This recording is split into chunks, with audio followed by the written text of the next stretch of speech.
Good morning. Yes, we are in the car today. How y'all doing?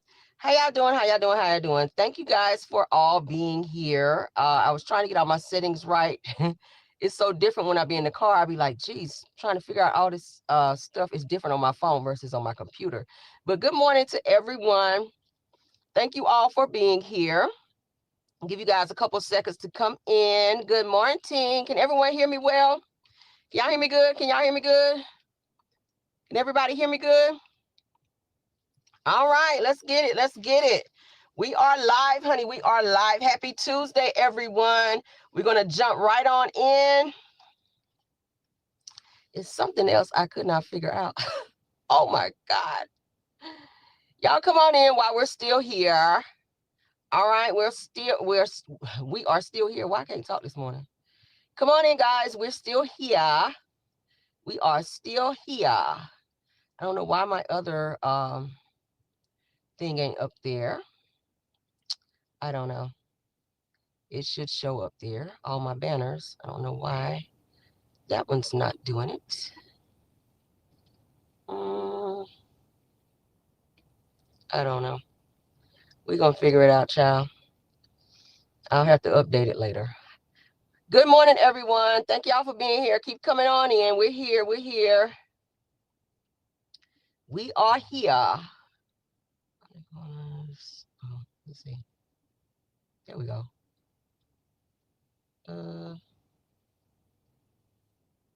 Let's see.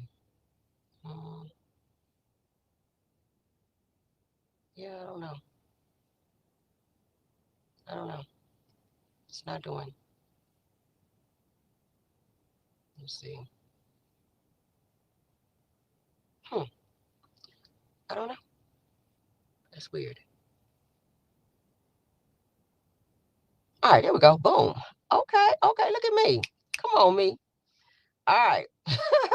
I knew I was going to figure it out. So good morning, you guys. We are in the car today. So let's get into our show. We're still Car Chronicles.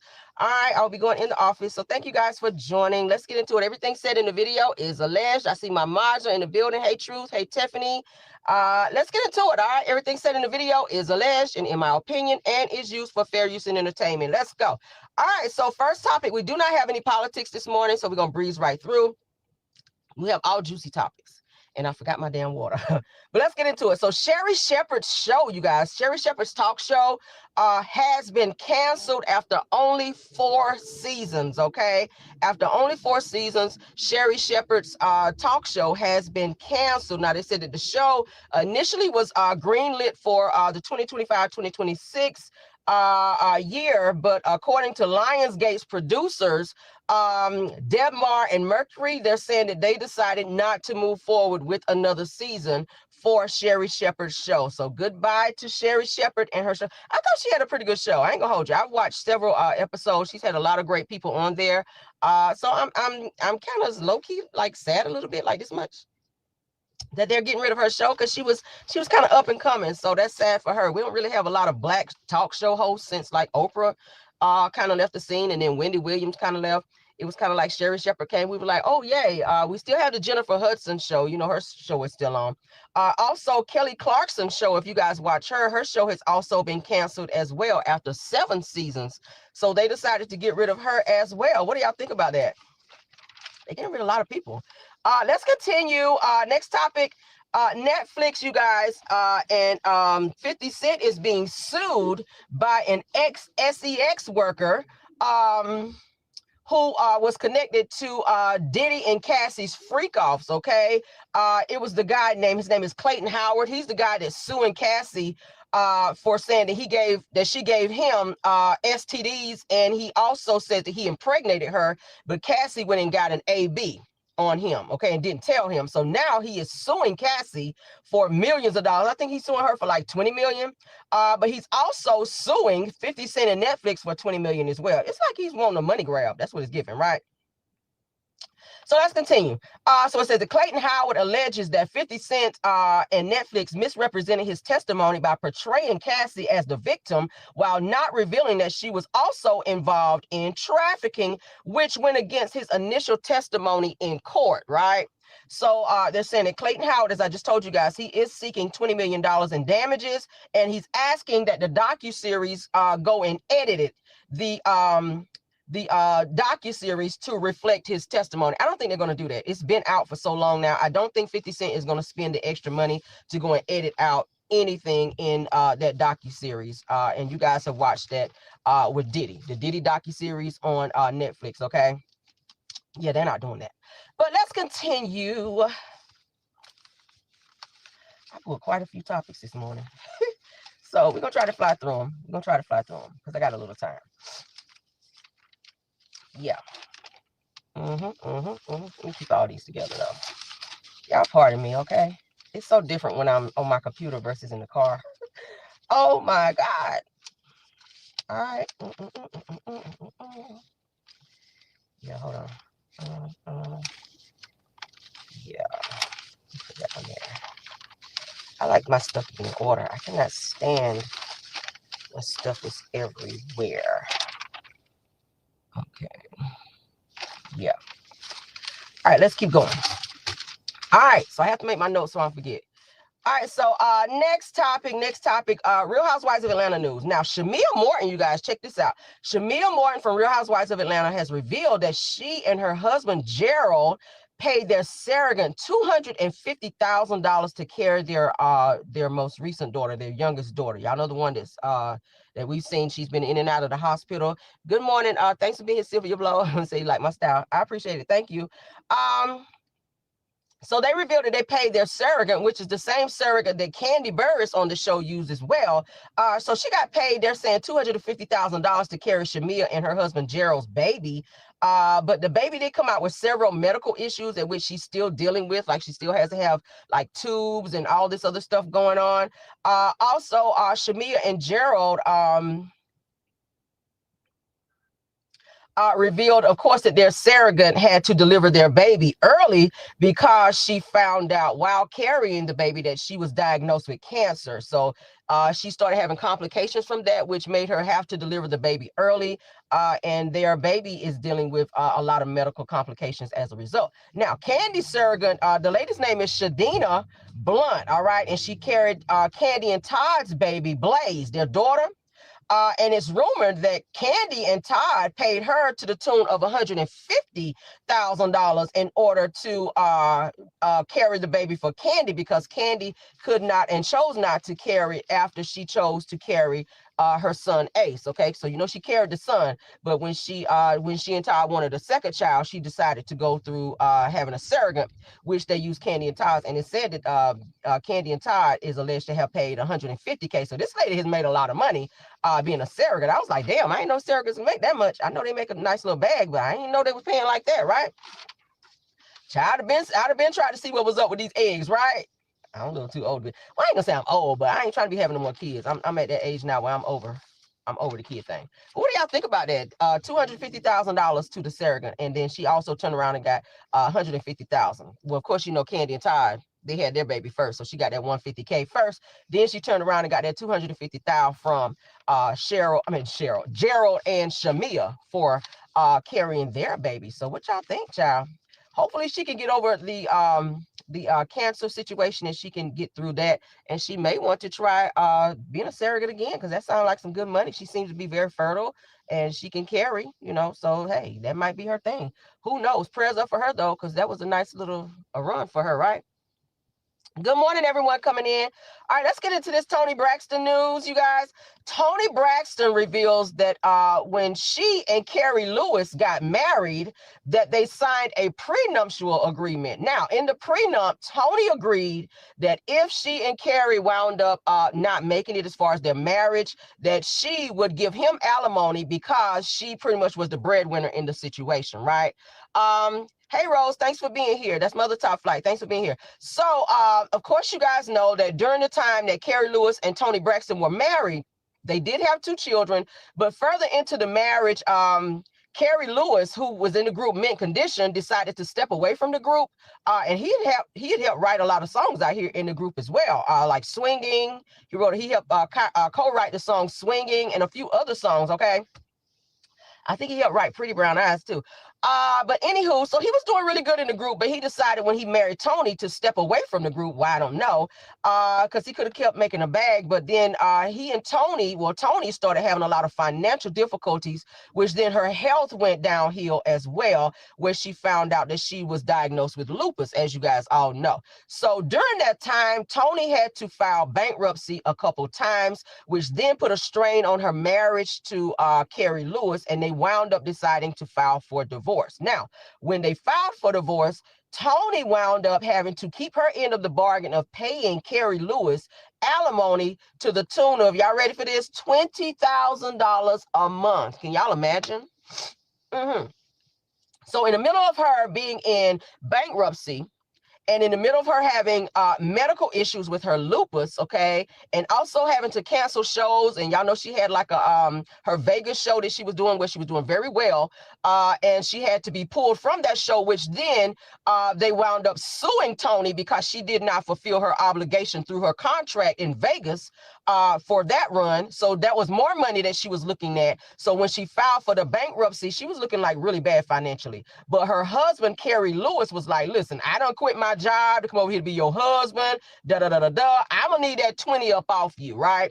So Tony, in the middle of her bankruptcy, still had to pay as promised. So during their marriage, like I said, things got bad. They wound up separating and then divorcing. Tony at the time went through the bankruptcy situation with her finances, and Carrie Lewis still sought the alimony that he was promised through their prenup, again, which I told you guys is $20,000 a month for 2 years. So for 2 years, Tony had to pay $20,000 per month, okay, including all the bankruptcy stuff, to her husband, Carrie Lewis, which totaled, they're saying $480,000, which she gave him total. That's a lot of money. But Tony reveals that she was pissed about that, and she never saw Carrie the same, because she felt like even though they did sign a prenup saying that she would do that, given that everything that she was dealing with, like her health, having to file for bankruptcy over and over, that he would have understood, being that, you know, hey, maybe this is not a great idea to be coming for this $20,000, knowing that I'm kind of dealing with what I'm dealing with. But he was like, yeah, no, I'm gonna need that money up off you. But they still remained friends after that. But she said she never saw him the same. And she said she kind of felt like he was her bitch. And I was like, Tony, that's the father of your kids, and that was your husband. But I can kind of see where she's coming from, because I would feel a way if, you know, if I ain't even gonna say the word, because I don't even want to attach that to my marriage, because I rebuke that, honey. I done been with mine almost 20 years. But just hypothetically, I would feel a way if I had to pay a man $20,000 for 2 years, like, right, a month, like that shit is a lot. So I could feel where she's coming from, especially when her finances were effed up like that. So again, a prenup is a prenup. That is a contract. So if you didn't mean that, I know at the time Tony money was rolling in, but you still have to keep your end of the bargain as related to you know, a contractual agreement, and that's exactly what that was. So given that he quit his job and she was the primary money maker, she still had to do what she had to do, right? What y'all think about that? All right, I had another Tony topic that I wanted to do. So I want to do all my Tony topics together. Y'all bear with me this morning, Lord. Here you go. Here you go. Why run on the back? All right, so while we're talking about Tony, I found this other topic that you guys are gonna be like, what? Now, you guys know that Tony, after she was married to Carrie Lewis, she now has announced, you guys know, because we talked about it, and I told you guys that Tony married rapper Birdman. I'm still trying to wrap my brain around what the hell that these two are doing together. Like, it's giving oil and water, right? When you see him and then you see her together, you're like, what is this, right? So Tony and Birdman have been separated, you guys, for months. They're still married. Tony says she has no plans to rush down there and file for divorce right now, that she's happy with how things are going between she and Carrie Lewis. But she and she and Birdman. So she and Birdman right now are separated while still married. They both live in separate states as well. I feel like this is a business marriage.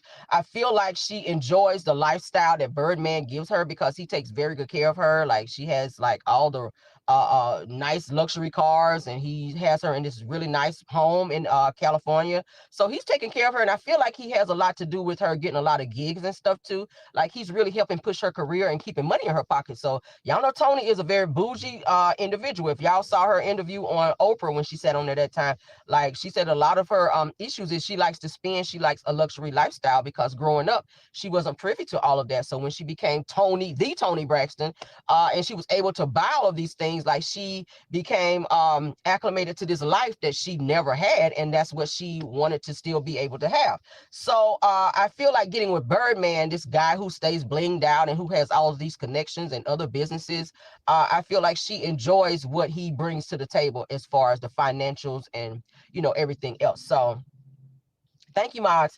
All right, so Toni spent the majority of her time in LA, where she lives. That's where her home is.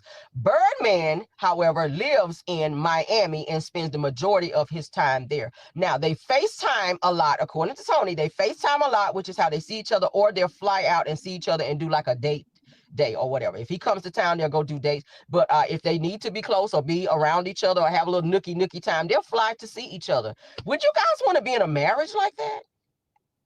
Would you guys want to be married to someone and they live in another state? Say you live in LA and this person that you're married to live all the way in Miami. And if you guys want to go on a date, you get on a plane and go fly to them and spend time or spend a weekend and then fly back home.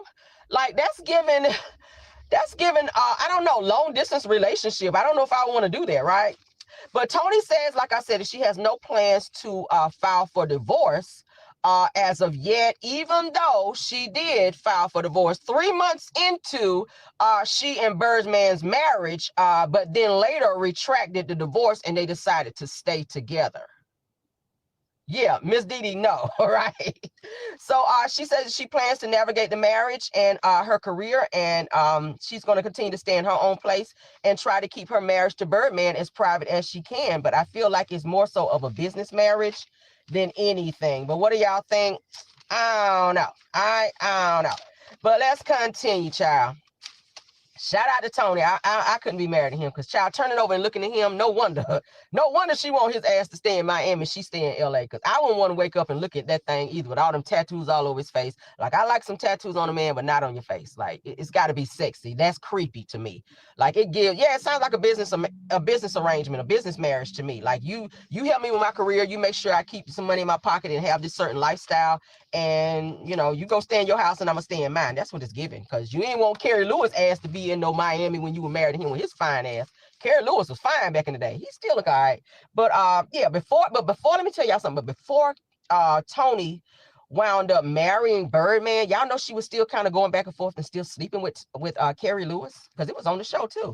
Like Carrie, I remember one of the episodes where Tamar went to Toni's house for something, and Carrie had just left the house, and Toni's hair was all disheveled, and she still had on like her little cute nighty clothes or whatever. And Tamar was like, "What you still doing in your night clothes?" This was like in the middle of the day, and I think Carrie had spent the night or something like that. So Toni was still dealing with, like, sexually Carrie Lewis. I ain't seen nothing wrong with it because they were married right before, but you know. When you're not, I guess she hadn't met anybody yet that she wanted to be intimate with. And I guess she felt like, hey, I know Carrie, we got kids together. You remember that? I was like, oh, look at Toni still over here bumping and grinding. Even Tamar made a whole song about it. Toni and Carrie over here bumping and grinding. She got on the piano and everything and made a whole song about them still sleeping together. I was like, wow. So maybe Carrie got that good and she wasn't ready to let it go yet, but she was pissed about that 20K.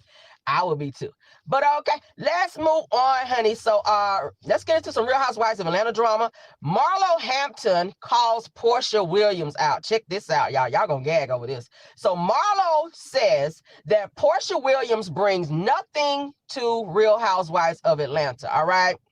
All right. She said that she does admit that Portia is great TV when she's piggybacking off other storylines. I was like, see, look at Marlo being messy.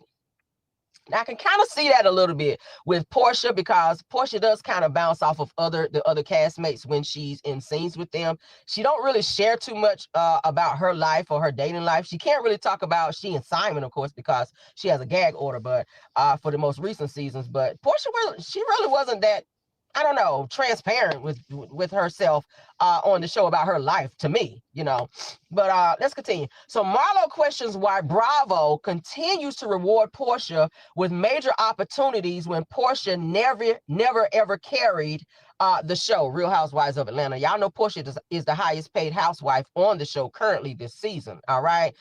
And next up is not Shamia, but Drew, because Drew is coming in at 1.2 million this season because she got her pay upgraded. Okay, and I already told you guys about that. So it's Portia, and then up under Portia is Drew. Portia's getting, I think they said 2 million, and right up under Portia will be Drew Sidor. So there's also going on to say that Marlo believes that Kenya Moore brings more depth through to the show than Portia. So is she trying to kind of speak up and maybe hint to bring more bring Kenya back to the show? Y'all know Kenya is on a timeout right now with Bravo for not following their code of conduct by showing nudie pictures of Britt Eady, who decided to step away from the show. As a result, she is also suing Bravo for 20 million. What is 20 the magic number? Everybody's suing for 20 million now, right? Tony Braxton had to pay 20,000. The guy from Diddy's SCX Freakout tapes is suing for 20 million, and now damn, here we go again, right? But anywho, so and then Britt Eady is suing Bravo for 20 million. But yeah, crazy. So but Marlo also believes that Kenya is more intriguing and has more individuality without needing to attach herself to others for storylines on the show, right? It's a shame the ninja did not care. Yeah, child. Now it says that she also believes that Portia's relevance is from reacting to other cast members around her while being on the show. And Marlo feels that Bravo shows too much favoritism on its platform when it comes to Portia. Do you guys see that? Have you guys noticed that on the show? That Bravo and Andy Cohen kind of shows a little more favoritism towards Portia when it comes to the show versus the other ladies on the show. I feel like he did it with Nene as well. I feel like Nene got her way a lot on the show. Some of the things that Nene did, I feel like the other girls probably would have been let go from the show of, but because it was Nene was allowed to do what the hell she wanted to do. Hence the reason her ass is back, even after filing a lawsuit, right? But she is good TV, so you can't deny that. But do you guys feel that Marlo speaking up about Portia not being as relevant on the show, and that she wishes that Kenya could come back because she has more relevance to the show than Portia, because she doesn't share anything, and that her only relevance is the other castmates around her? She doesn't feel that Portia should be the highest paid housewife because she don't bring what she should bring to the show. Do you guys feel that Marlo is just being jealous, or do you feel like she's speaking facts as related to Portia Williams on the show? All right, sound off, let me know. Let's get to the next topic, honey. I pulled some really good topics. Let's get into the next one. Giselle, honey. Giselle makes a statement, okay, around the upcoming reunion, all right? So I found a little reunion plug that you guys don't know about yet, so we're going to go ahead and spill tea on that. You say I look nice. You like the colors on me. Thank you. I was trying to dress warm, child. I got my coat back there, too. All right, so let's get into it. So Giselle made a comment at the Real Housewives of Potomac reunion that rubbed Karen Huger the wrong way. Now, I told you guys day before yesterday that Giselle was acting out, and Andy Cohen had to step in and let her know, hey, Karen's not going anywhere, so you might as well get used to Karen being back, and you're going to treat her as such because she is the damn grand dame. That's pretty much what Andy told Giselle and the other ladies on the show, like in so many words, okay? Because they, according to Karen, the girls were kind of treating her kind of funky on the show and was acting like they wanted to push her and boot her off the show, being that they felt like she too was getting favoritism from Andy Cohen in the network, being that she had just gotten out of jail and like straight on to the show. And they felt a way about that. Like, okay, other castmates on other shows who went to jail, like what's the lady? I forget. I think she's from Beverly Hills. Like, they don't even want her back on the show. But when it came to Karen, Karen has a soft spot in her heart, in Andy Cohen's heart. And he was just like, no, when Karen got out of jail, baby, she's coming right back on Potomac because, hey, she is the show, to be honest with you. Karen reads the girls down. She gets the girls together. She's the peacemaker. And she actually does have a storyline, right? I do. I like Karen. I do. I just think she needs to get her shit together. But so Giselle mocked Karen's jailhouse visits with Ray as prison PORN, y'all, with glass wall visits, according to what she said to Karen. And they said that Karen kind of gave Giselle the stank face, like, bitch, what? Okay. And they said that comment is said to have made the cast the cast of the girls on the stage kind of gasped like, oh, damn, did you say that to Karen? And even Andy had to step in and tell Karen that she should say, hey, have like a rebuttal to Giselle to check her on coming against her in terms of Ray coming to visit her in jail and calling it prison, PORN, whenever Ray came to visit Karen in jail. I said, what? Why would she say? Girl, ain't nobody visiting you, Giselle. You mad cause nobody visiting you in that trap house your ass live in? But anywho, now they said that Karen is said to have gotten upset at the reunion, child. She got real upset and pissed. And Karen is said to have gotten so mad that she was shaking when she checked Giselle, honey, and that it was not playful rivalry, but a calculated attempt to humiliate her at the reunion at her most vulnerable point. Because, you know, Karen's been talking about, and I shared with you guys yesterday, where Karen was saying that she has not been happy in her marriage to Ray. Hence the reason she chose that particular night to get in her car and go to a bar and just like drink and drink and drink. She said she was out with some girlfriends, but then I don't know, her story's been kind of conflicting, but what was said is that she went out to a bar to go and drink and then got in her car and proceeded to drive. She was trying to get away from all the things that she was dealing with at home. She wasn't happy. So she was trying to drink her pain away, it sounds like. But Andy is said to have checked Giselle at the reunion for her remark, okay, and told her pretty much to pipe her ass down. Giselle been doing the fucking most. I don't know what is going on with Giselle. I don't know if she got like a jealous demon on her or she feels that Karen is out of jail now and that Karen is getting ready to take all that clout back, because Giselle, prior to Karen getting out of jail, Giselle was acting like she was running the show. And now that Karen is back, Karen is like, I'm assuming the position again. I'm putting my crown back on and I'm taking back over this fucking show. Okay. So I done told y'all that Andy already checked Giselle one time and told her, hey, if anybody leaves, it's going to be your ass, not Karen. He made that very clear that Karen will be the last to go. It will be your ass, Giselle. I don't think that Giselle brings anything to the show while we're talking about it. While we're talking about it, I don't feel that Giselle brings anything to the show, and every man that she's ever brought on the show, I feel like was for a storyline. She was never with Jamal when she lied about that, because y'all remember Monique pulled that binder out on her ass. Then she had another guy on there named Sherman. Y'all remember Sherman, the dark-skinned, bald-headed guy that she was said to have been dating? I feel like that was just somebody she was sleeping with and was paying him a little bit of money on the side to come on and be her storyline. We've not seen someone, and then a younger guy that was on the show that she said she was dating, we found out that that guy had a whole girlfriend. That guy had a whole girlfriend. So Giselle was just bringing people on the show saying, oh, this is who I'm dating, this is who I'm with, when you're not even with this person. She don't bring nothing to the show, but you're getting mad at Karen, who does have a whole storyline. She's having marital problems. She has a drinking issue where she's dealing with DUI. She's dealing with all these different things, and she's actually sharing her most personal moments with the entire world, while Giselle sit back and crack jokes and make Karen feel uncomfortable on the show because she don't bring shit. I was like, girl, if you don't get your ass somewhere, sit down. But what do y'all think about that? Andy is really getting tired of Giselle. Andy is tired of Giselle, and it's said at a reunion, and I hope they don't cut it out. They're saying that Andy really checked Giselle and let her know, bitch, sit your ass the fuck back and don't come at Karen the way you're coming at her. And I was just like, okay. So hopefully all of that, we get to see all of that play out. But they said that Giselle was dishing out a lot of jabs at Karen. And I don't even know why that is, because while Karen was in jail, it's so weird that Giselle was stepping up acting like she and Karen were best friends. Oh, I talked to Karen today. Karen is fine. Karen is doing well. And Karen is this. I've been writing Karen. Like she was Karen's best friend. But now that Karen's out of jail, it's like you back to being mean girl again. I was like, girl, sit your fake ass down. Y'all know Giselle is also being checked by Jamal. I told y'all yesterday for coming for Jamal's new wife. So I don't know if she is like feeling like a little jealousy or something like that. But Jamal told Giselle, baby, if you don't pipe it down and stop coming for my wife and stop being so vocal about me and what's going on with my new wife, I'm going to cut you off financially and every other way. Right? So if you miss that church bag, honey, you're going to be missing it. Because I feel like Jamal is still paying a lot of Giselle's bills over there, in addition to her getting those Bravo checks. So she better sit her ass down, because really all her kids, like I said yesterday, her kids are grown.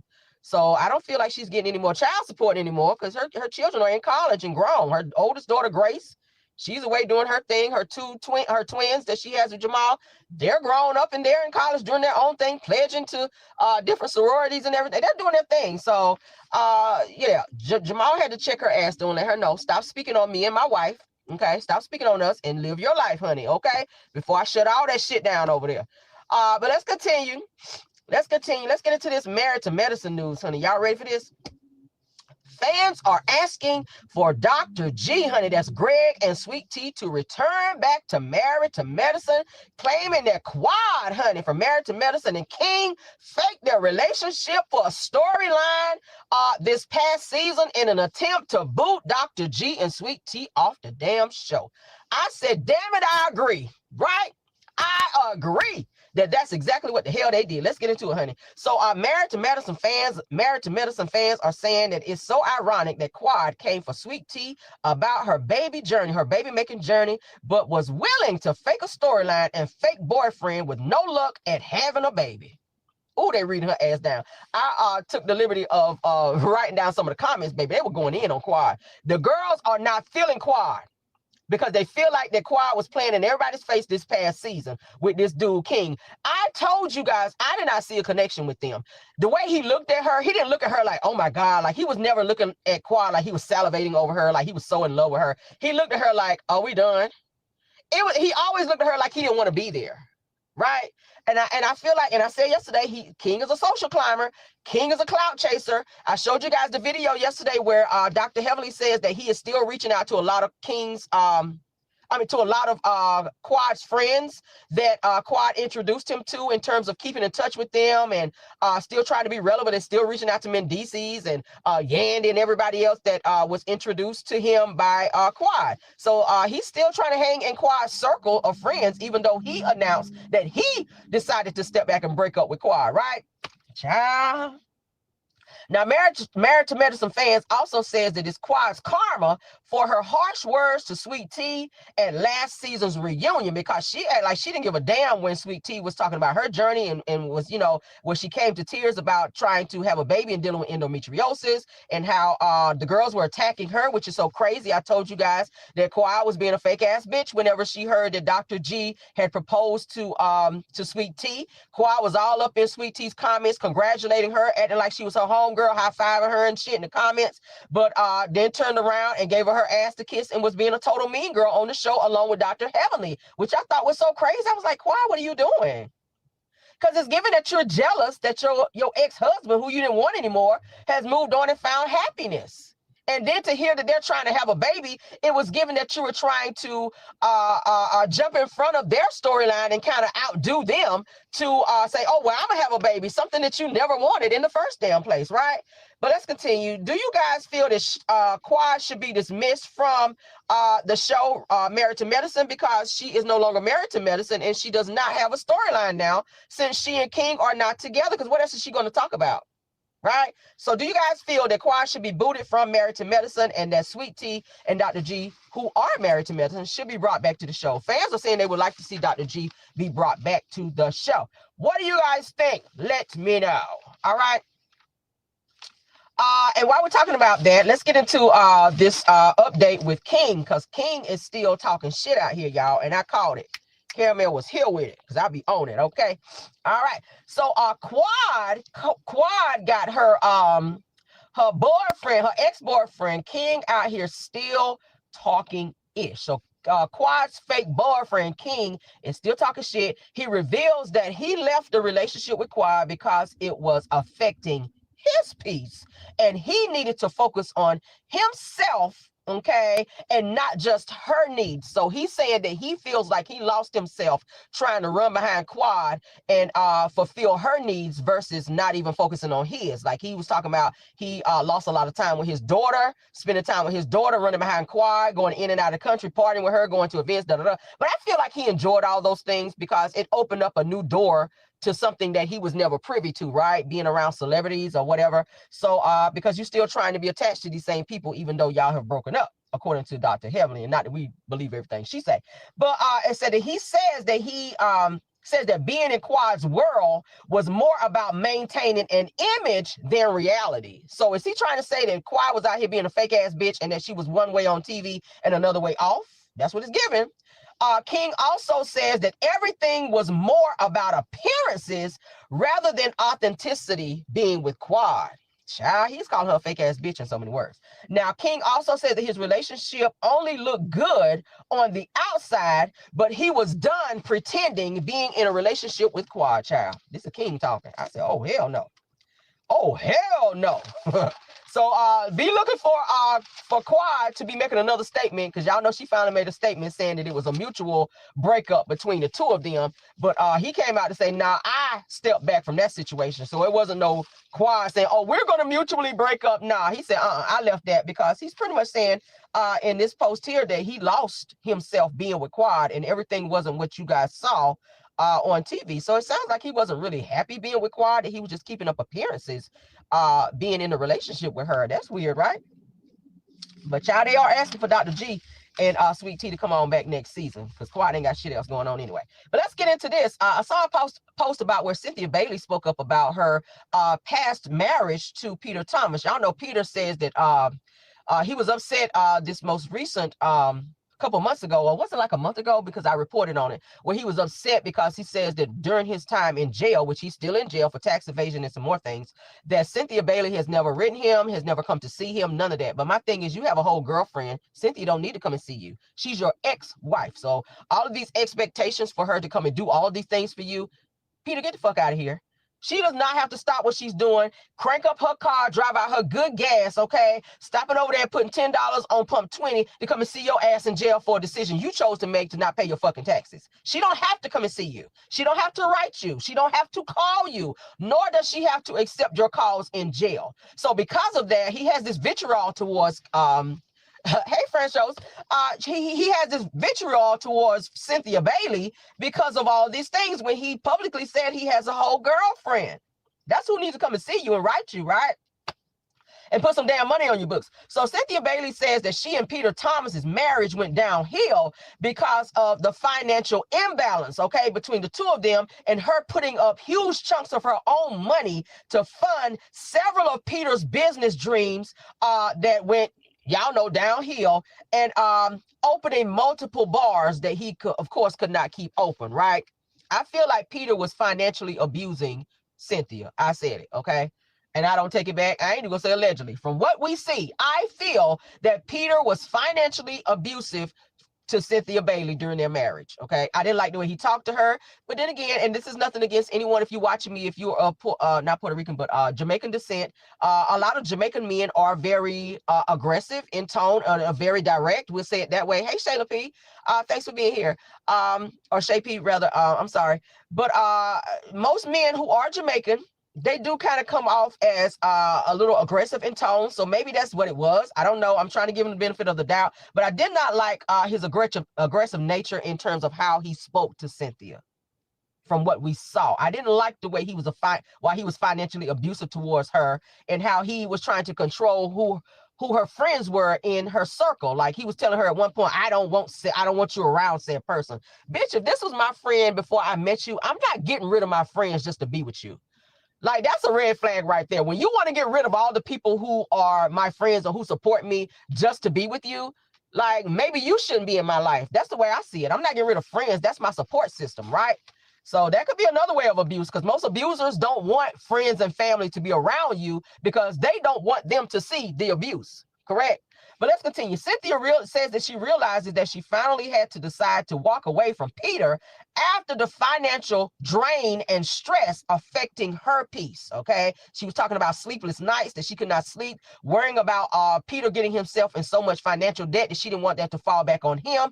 Plus, check this out. Cynthia also reveals that in 2020 that she loaned Peter $170,000 that he refused to pay back to her, where she had to go and file a lawsuit against Peter in order to get this money back. But she says that after going back and forth to litigation and spending so much money going after Peter for this money and him refusing to pay her, she finally decided to later drop the lawsuit. So she never got this $170,000 back from Peter. She decided to drop the lawsuit against Peter and to choose closure and healing instead. Bitch, no. $170,000, you're gonna give me my fucking money every dime, and I'm gonna ask the courts for interest. Right? I'm gonna ask the court for interest. If I loan, because a loan is a loan. I don't give a damn if you married or not. If you're trying to start a business venture, you don't have the finances to do it. And I dig into my finances, and it's understood that you're going to pay me this money back, even if you need to pay me in payments. Okay, because payments is better than nothing at all. I'll take a payment over nothing at all, right? But Cynthia says that she went into her savings and she loaned Peter $170K, and he refused to pay her, even after she repeatedly asked him for the money and told him, hey, I need my money back. So she finally says, she said it hurt her to her heart to have to sue him. But she said even after that, it made him even more angry, and he decided not to pay her. So she chose peace. She chose to have peace and closure with Peter. And she says that even though she decided to remain friends, I wouldn't want shit to do with him after that. But she decided even after all of that to just be friends with him. But she decided that she would never, ever put herself in that position again to ever date someone or loan someone that amount of money again, because that put her in a very bad space. For this motherfucker to get on a platform to say that he don't feel like Cynthia was loyal and she ain't shit. He said this out of his own mouth, that Cynthia ain't shit because she chose not to come and see him and be supportive to him while he locked up. Bitch, she's been more supportive. I don't know what other type of support you can find when somebody loaned you $170,000 for you to blow, and he don't even have those businesses anymore that he took this money from her for to build these businesses. He don't have bar one anymore. All of those businesses have been shut down, and you weren't paying your employees. So Peter is a whole slime ball. He is a whole fraudster. And I'm saying it right here. Fuck and alleged on that, because that's exactly what he gave. I'd have sued the shit out of him. And I definitely would have asked the courts to give me some money on top of that for him not giving me my money. $170,000 is a lot of fucking money. Okay. I'm just saying. I would have went after his ass. But yeah, he was like, yeah, Cynthia ain't shit.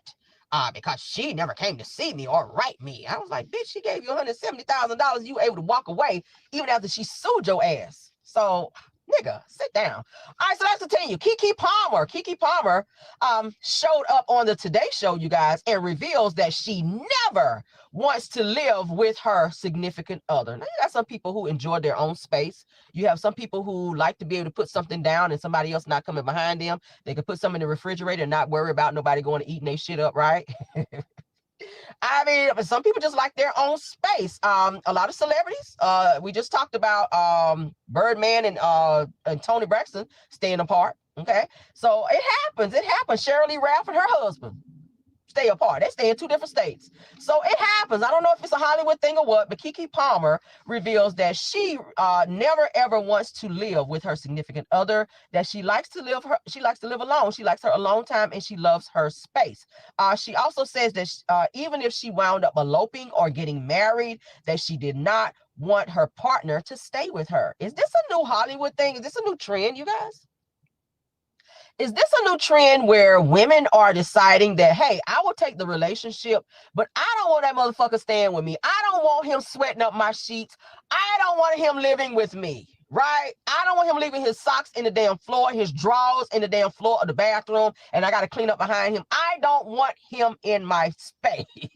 I'm like, I've never heard of this. Like, I enjoy my husband being in my house, and I love it. I still get excited, and we've been together almost 20 years. Okay, let me be transparent. I still get excited when my husband walks through the door from work. I'm like, hey, honey, hi. I be on that shit. But yeah, I still get excited when he comes through the door. So it's so crazy and foreign to me how people can say, oh, I just want my space. I want to be married, but I don't want my significant other in the same house with me. Like, you stay in Miami and I'll stay in LA. Like, what the hell kind of relationship is that? I've never been a long distance relationship type of person anyway, because I like physical touch, right? I like to look at you. I like to be around you. I like date nights. I like, you know what I'm saying? I like conversations and not necessarily over the fucking phone. You feel me? Said that, well, she shouldn't get married then. Said that this is very, very strange. I'm seeing a lot of celebrities. And I told you guys, Cheryl Lee Ralph and her husband, they've been married for years. And he was doing like some type of senator work or something like that. He chose not to leave the state that he was in. And of course, you guys know she travels a lot with like being an actress and whatever. But she decided she did not want to leave her home. So they decided to stay married, and he stay in his state and she's staying in her state, and they are miles away. But they too travel like by plane or however they get to each other to go and see each other and still stay married. And she said that they're very much in love. I don't know. I couldn't do it. But Keke Palmer was saying on the Today Show that she would definitely love to be in a relationship, and if she was deciding to get married or elope, that she would definitely love to have her own space and that person stay in their space and she stay in hers and live apart. Okay, so could you guys live apart? Could you guys live apart from your significant other, or even if you stayed in the same house, would you guys want your partner to stay in their own room, like have their own bedroom, their own bed, and you go in your room with your own bed, like roommates, like Dr. Heavenly and Dr. Daddy? They stay like that. Dr. Jackie and Curtis, it was revealed that Dr. Jackie and Curtis do not sleep in the same room. That Jackie was saying that she likes her own space, to where she has her own room in her home, and her husband Curtis goes down the hall to his room, and when they want to be intimate, then they meet up in whoever room and they do what they do, and then go back to their respectable spaces in their home. What do you guys think about that? That's this new age shit. I ain't with it. I'm old school with mine. I need mine beside me. I'm sorry, because I need to throw my leg over you, and other things we can't talk about because that's my business. But what y'all think about that? Sound off, okay? All right, so Cardi B, we about done, y'all. What time is it? Yeah, we good time. So Cardi B, you guys, has given Stefon Diggs an ultimatum and laid down some boundaries in their relationship, okay? Most recently, Cardi B and Stefon Diggs have decided to be exclusive in their relationship. Great for them. Because, nigga, you made 4 babies last year. In 2025, you brought 4 babies into the world with 4 different women. Women. I'm sounding like Wanda, get out my car. I'm talking about women's. Women's with 4 different women, right? That shit crazy. So now she's saying that she and Stefon Diggs have decided to be exclusive in their relationship now. So Cardi has told Stefon Diggs that says that that even though he's welcomed 4 children last year, okay, with multiple women, that if he cheats and makes another baby while they're in their relationship, that and have become official, of course, y'all know they're public everywhere now, that she is willing to walk away from him for good. Now, given the situation that she went through with Offset, how he has publicly disrespected her, been seen with different women, has cheated on her with multiple women, I get it now. I get it while she is ready to settle down with someone and not necessarily have to share him with other women, but it's weird that this man has 4 children that he has produced last year with 4 different women. It gives that even though y'all were in a relationship, even though I guess you guys weren't exclusive, I don't know if you were okay with him. I guess you had to be with him out knocking up other women, which means that he was sleeping with other women unprotected. And then you were allowing him to also sleep with you. That's very dangerous in 2026. I don't know what women are thinking about, or anybody for that matter, in this day and age, right? Diddy smothering Cassie. Who is that? So only after the second time she's going, oh my God, I love your name. That's crazy. But what do you guys think? Said that Cardi is looking for an exclusive relationship with Stefon Diggs, as she's shown her loyalty to him, you guys, publicly. She cooks for him, like she's doing all the wifey things for Stefon Diggs. Now, I be watching her on Instagram where she be cooking for him. He comes to the house, he's around their child. But she did make a note to say that she has not introduced her children to Stefon Diggs as of yet. That part of it I do respect, because you have a lot of women out there that when they're dating, they automatically start introducing their children to said person they're dating. Because I feel like when you're meeting a person, when you're getting to know them, don't ever introduce that person to your kids, because you don't know if that situation is going to last. Then your kids are, confused, like, okay, mama, who is this person? That situation don't work, they're out the door. Then you meet somebody else and then you bring them in and you introduce. Your kids are like, this is a revolving door. Mama's bringing so many people in. Hell, I can't even keep up. Like, they can't even remember the person's name because you got so many motherfuckers coming in the door that your kids are like, damn, who is this, mama, right? So I feel like when women meet men and you're dating, the dating phase is for you to get to know a person. Never, ever should you just break down and introduce your kids to said person unless you see a future with that person, okay? So that part of it I do like about Cardi. She seems to be a great mom. Okay, she seems to be a great mom. She seems to be a girl who loves love, but unfortunately, she does choose the same type of guys, and that's going to always be her downfall, I think. But as far as her career, she's thriving there.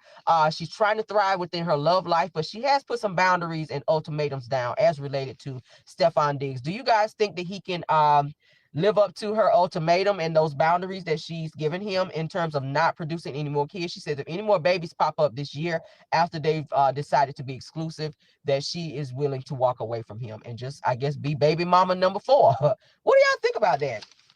I think they're a cute couple. I think that they do have the ability to make it if they decide to be grown-ups about this situation and he stopped being such a whore. And keep his shit in his pants and stop making babies all over. That's not cute. Like, that's just not cute. And I feel like people are accepting that lifestyle with him because he is an athlete. He has a lot of money.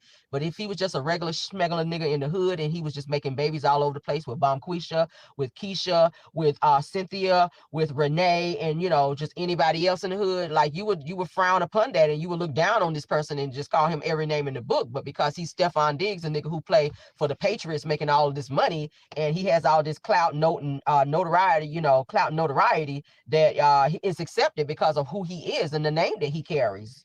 And I just don't feel like that's right. The same thing I said about Nick Cannon. Nick Cannon got all them damn kids. Yes, he does take care of them financially, but I'm gonna be honest with you, emotionally, psychologically, it's impossible for you to be there and give those kids everything that they need outside of financial, right? I mean, they got birthdays, there's holidays. Like, what do you do on the holidays? Like, you got to be tired at the end of the day going to all of these women's houses to see these kids. Like, Nick Cannon got, what, 12, 14 kids? That's a lot. Again, thank you for taking care of them financially. But on the flip side, if he was just a regular nigga in the hood having all these babies, 14 kids, y'all would be like, oh, he is trash. But because he's Nick Cannon, he get a pass for that shit because he got a little money in the bank, right? But let's continue. We got some Krishan Rock news. We're going to hit it and quit it with this, and we're going to continue. So Krishan Rock, you guys, y'all know she is boxing. She did get a boxing contract now. She is set to make her boxing debut on April the 25th against a female wrestler named Zenith Zion. Okay, she is like huge, muscular. I said, oh, Lord, Krishan going to get her ass beat, Lord. When I saw the girl's picture, I said, oh, shit. I went and looked at some YouTube videos. I said, Krishan, girl, you better bring Yahweh. You better bring Yahweh to the damn ring, because, bitch, you going to get knocked out. I'm just saying, I went, y'all, I had to go, I said, let me go look at some damn videos of this girl that Krishan is getting ready to fight on the 25th of April, Lord, because I feel like Krishan going to get her ass beat. Now, Krishan got hands. We seen her fight. That's all she do is fight. She be over there on baddies, knocking bitches out. But I think she done met her match with this person right here. Her name is Zenith Zion. Y'all go Google her and look her up. Okay, she is a female wrestler. She's been in the game for a minute. She's very, very experienced in what she does. But after nearly, they're saying 6,000 women put their bid in and applied to fight Krishan in her first upcoming bout, they chose the female wrestler Zenith Zion. Okay, she is undisputed as well. So this is going to be a good fight. Krishan, she will throw hands, but I don't know if she's going to win this fight. If she does, I'll be very surprised. I feel like Krishan gonna get her ass beat, y'all. So fans worry. Fans have also chimed in. I looked at some comments when they made the announcement of who Krishan's gonna be fighting, because you guys know Salt and Pepper. Y'all remember Pepper from Salt and Pepper and Tretch. They have a daughter. Her daughter is also a boxer, and she put in her bid to fight Krishan. And then she also went live yesterday to say that she felt Krishan was ducking the fade in terms of wanting to fight her. Okay, I was like, well, you know, it is a business thing, so you put your bid in like everybody else, and if they choose you, then great. But at the end of the day, you know, she is definitely going to be fighting this female wrestler named Zenith Zion, and the fight will be on April 25th. I'm gonna watch it because I'm just like, Krishan, I like you a little bit, like this much, if you can see through my fingers, okay? But I feel like you don't get your ass beat right here. So a lot of fans are worrying that Krishan could get hurt, you guys, in this fight because her opponent is a lot more skilled and visibly more fit, y'all. She's like real buff, okay? It's giving like Trish, but in a more buff. Trish from Love Marriage Huntsville, but it's giving more buff, okay? She's real thick with it, okay? And they're saying, girl, Krishan, you might want to choose somebody else, because baby, you gonna get your damn, you already lost one tooth. I feel like she's gonna come out of this with some more teeth missing. I don't know. So Yahweh, you better bring Yahweh. You better bring Yahweh to the damn match, girl, because I feel like you can get your ass beat. All right. So that's for Krishan. Let's move along. Let's get into this Todd Tucker news, y'all. Y'all ready for this? This is our last. Said it'll probably be a real fight. Probably not be a real fight. It might be fixed. But old girl look like she gonna whoop Krishan ass. I'm sorry. Krishan again. From the videos I've seen with Krishan, she can fight. But baby, you better bring Yahweh. You better bring Jesus. 12 disciples. Moses, child, if you can find Moses, child, anybody, bring everybody you can, okay? Bring everybody you can to that damn match so you can get through it, honey, because she gonna put a whooping on your ass. But and maybe that's what she needs, because she been acting up lately. But let's get into this last topic, y'all. This is my last topic, okay? Todd Tucker, you guys, reveals that he and Candy's marriage was over months before Candy decided to file for divorce. So here come Todd talking shit now. So Candy also reveals that she found out that Todd was cheating in the marriage, which is why she chose to file for the divorce. But the person he was cheating with is someone that they both knew. So it was, I think they said like a mutual friend or somebody that Candy and Todd knew, which is who they were cheating, which is who he was cheating with. So it wasn't like this random person that he chose. It was somebody that they knew, which I feel like that's why it hurt Candy the most, why she says that she filed under irreconcilable differences between the two of them. All right, so let's continue. So Candy has also been accused of not being 100% truthful about what she put out about Todd. You guys remember what she told Mama Joyce, where Mama Joyce said he don't work, he don't contribute shit, and Candy big Todd up on the show and to her friends and to everyone in terms of saying that Todd does pay this, Todd does help, he does pull his load, Todd brings this to the table, Todd pays bills. So in the divorce proceedings, Candy has accused Todd of not being responsible, helping with bills, helping with the kids, not being the father he's supposed to be, skipping out of town, and also putting more of the financial burden on Candy when she's verbally said out loud that Todd was one of the breadwinners in the home, that he does help financially and all the things, right?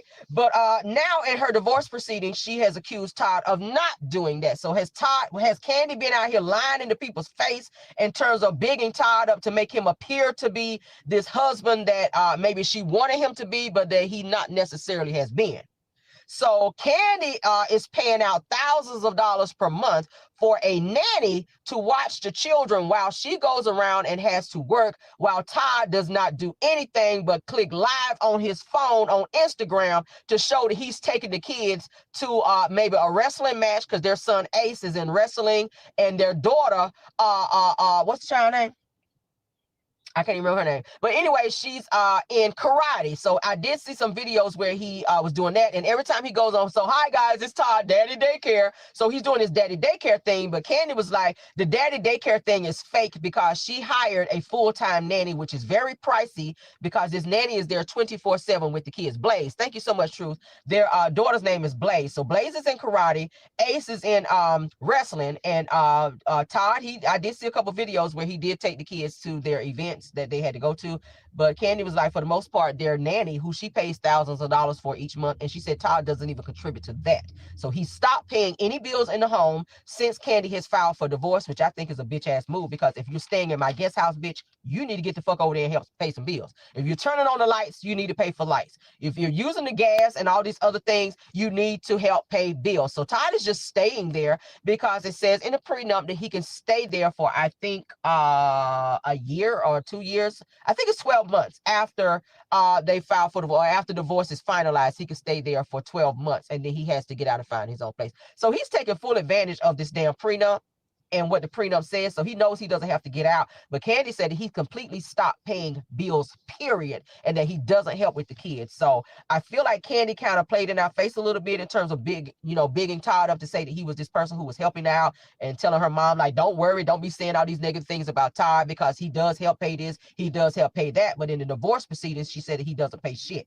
So now it gives that Candy, you might have lied like a little bit and to try to make Todd look good in the public eye, and now it's all starting to come out. So what do y'all think about that?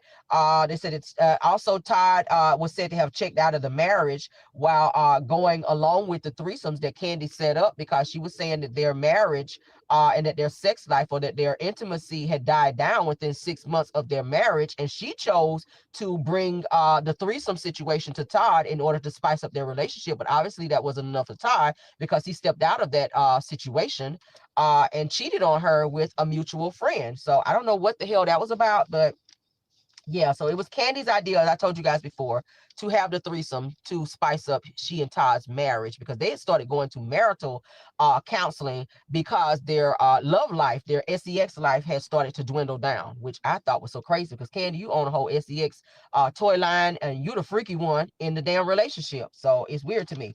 But I feel like Todd maybe fell out of love with Candy because he didn't feel like he could be the man in the situation too. Candy wouldn't put his name on the house, so I feel like he felt a way about that as well. And sometimes you can be in a relationship with the person who will try to punish you for not giving them what they want. And I feel like that's what Todd was doing. I feel like Todd wanted certain things to make him feel like he was the man in the relationship in the house, and Candy wouldn't give in. So as a way to punish her, he decided to step out and do things and to be gone away from Candy, which is one of the things that Candy said that she did not like, that he chose to be gone all the time and was calling it work. And he loved to be in LA. I don't know who, maybe this person he was cheating with was in LA, because Candy was saying that Todd was always saying he had to be away from her and the kids to go to LA for like weeks at a time, and saying that he was working. So I don't know. I don't know what the hell Todd was doing, but Candy said, hey, I'll be going all this time from being on the road with Escape. And when I finally come home, Todd would be packing his bag saying, well, I'm about to go now and be gone for like a week or two. And Candy was like, well, I just walked in the door. Like, where you going? And he'd be like, I'm going to LA for a week or two and I'll be back. So Candy was saying he would always find ways to be gone away from her. And she felt like it was his way of punishing her because of certain things that he would ask for in the marriage, like put my name on the house, like give me this or give me that. And Candy would say no. And that was his way of punishing her, I think. But Todd never felt like he was the man in the marriage because Candy being the breadwinner, in which I feel that, and I always said this, that I felt like Candy chose men that were beneath her so that she could feel maybe, you know, like she was the shit in the situation. Most women don't like to, I don't like to date down. I like to date up. I like a man that has a little bit more going on. Okay. That's doing the damn thing. That's bringing something to the table but with Candy, most of the people that we've ever seen her be with, have been beneath her. I ain't gonna say beneath, that have made less than her. And that's what she chose with Todd. You know, Todd did have a job working with Bravo. He was an executive producer or a producer on Real Housewives of Atlanta. He was making a coin, but he wasn't making what she was making. In addition to having her businesses, and she helped create businesses that he could also earn money as well, in addition to, so he wouldn't have to dip into her money. So that part I like about Candy. But at the end of the day, I feel like Todd was doing a lot of things out of anger, out of jealousy, and to punish Candy because he could not, or because Candy would not give in and give him what he wanted in the relationship. But what do y'all think about it? That's the end of the show, you guys. Thank y'all so much for joining. I hope y'all enjoyed all the topics. Please sound off on all the topics that we discussed and let me know how you guys feel. I will also go in and respond to all comments, okay, as many as I can. I got to get to work, but you guys have a wonderful, wonderful day. I will be popping back in on a pop-in for you guys, so y'all keep your notifications on so you guys will know when I go live. Thank you to my top flight mods, Tiffany Thomas, True TV Podcast, and Rose Armstead. You guys always do an awesome job. Thank you, guys. Thank you to all of the content creators who joined this live as well to support the video. Please don't forget to like the video, hype up the video, subscribe to the channel. Also check out Rell's World, which is our second channel that's up and going now. You guys can go over there and get content. Also, I've been posting my parody videos, so you guys check those out and get a nice little laugh and a gag from those as well. Okay, until the next video, you guys have a wonderful day. Okay, let me get my music ready for you guys. So you guys have a wonderful day until I see you guys again. Let me choose a song. All right, bye.